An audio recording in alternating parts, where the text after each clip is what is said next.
Hi everyone! Welcome back to the Summer Lunch Plus Alumni Network. Today, we're going to be talking about Canada's liquid gold, maple syrup. By the end of today's module, you'll be able to understand how maple syrup is made, explore what happens at a sugar shack, and learn how to use maple syrup as a sweetener. So what is maple syrup? It's a natural sweetener made from the sap of maple trees, mainly the sugar maple. It's known for its rich, caramel-like flavor. You might like to use it on your pancakes or your waffles, but it can also be used as a sweetener in recipes. Maple syrup starts as a sap, which is a watery liquid that flows through maple trees in the early spring. In the fall and winter months when it's cold, maple trees use sunlight to make sugar. This process is called photosynthesis. The sugar is transformed into starch that gets stored in the roots and trunk of the tree, and they save it for later. As temperatures start to rise in the spring, the starch is transformed back into sugar. This sugar mixes with water from the soil to make sap. And once the sap is ready to be collected, farmers can start this four-step process to turn it into maple syrup. Step 1 is tapping the tree. A small hole is drilled into the maple tree and a spout called a spile is placed. Step 2 is collecting the sap. In the past, farmers collected the sap from buckets one by one, which is a lot of work. Today, most farmers use plastic tubing systems that carry the sap straight back to their sugar shack. Step 3 is boiling the sap. The sap is boiled for many hours to remove water through evaporation. This makes it a thick and sweet syrup. Step 4 is filtering and bottling. The hot syrup is filtered to remove any impurities like bits of bark that might have snuck through. Then, it gets poured into bottles and is ready to go.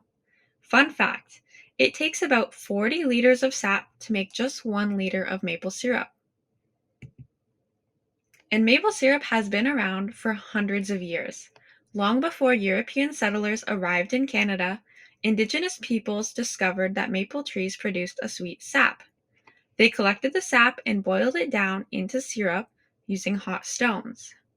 Later, European settlers learned these traditional methods and began using metal pots and other tools to make syrup. Over time, the process evolved, but the idea remained the same, turning sap into a sweet, delicious treat. Today, Canada produces over 70% of the world's maple syrup, and most of that comes from Quebec. Other provinces like Ontario, New Brunswick, Nova Scotia, and Prince Edward Island also make maple syrup. In Quebec, there's a special maple syrup reserve that holds over 50 million pounds of syrup. This reserve exists to keep the prices fair and make sure there is always enough maple syrup available.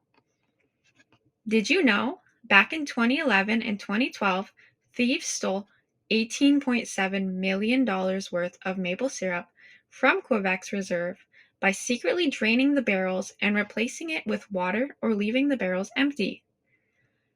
They were caught when an inspector nearly fell climbing barrels because they were supposed to be full but were actually empty. The sugaring off season usually starts in late February or early March and can go until early May. In the past, farmers relied on nature to tell them when the sap was ready to harvest. When the crows started cawing, it meant the sugaring season was starting.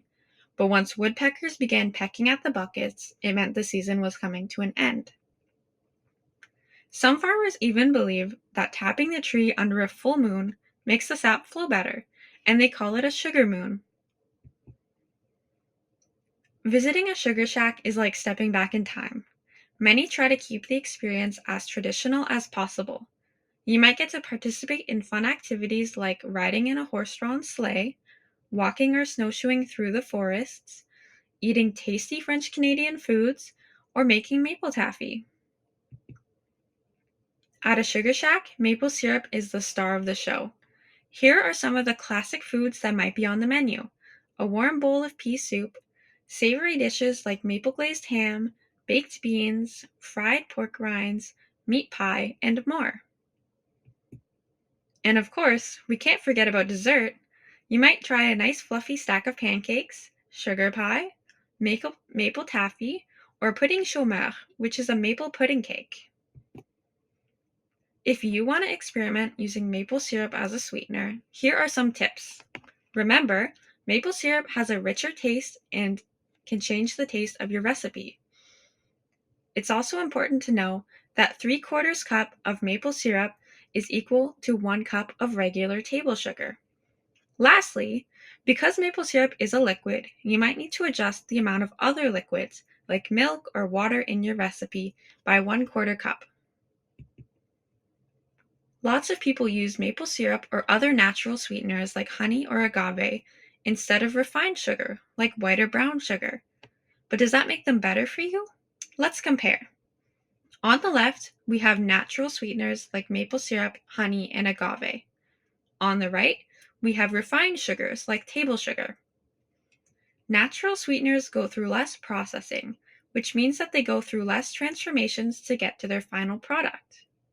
Because of this, they keep tiny amounts of some nutrients, like manganese, riboflavin, zinc, and copper, which are minerals that help your body produce energy and keep your immune system strong.